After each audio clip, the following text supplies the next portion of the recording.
మరి విఘ్నేశ్వరుడు పార్వతీదేవి యొక్క కుమారుడు కనుక శ్రీ మహావిష్ణువుకి మేనల్లుడు అవుతాడు. మేనమామల ముద్దు మేలైన ముద్దు. ఓసారి ఎందుకో వైకుంఠానికి తీసుకెళ్లాడు. మేనల్లుడు కదూ, సంతోషంగా తీసుకెళ్లి అక్కడ సుదర్శన చక్రం పెట్టుకున్నాడు.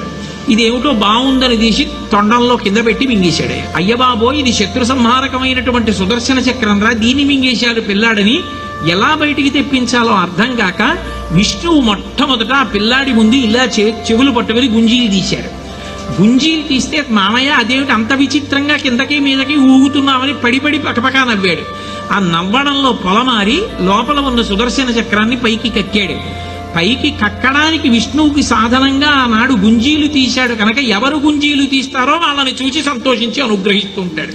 ఇప్పటికీ మీరు పాండిచేరి వెడితే పాండిచేరి రోడ్డు అంతా కూడా గుంజీలు తీస్తూనే కనపడతారు మీకు. విఘ్నేశ్వరుడి యొక్క పూజ అంత తేలిక.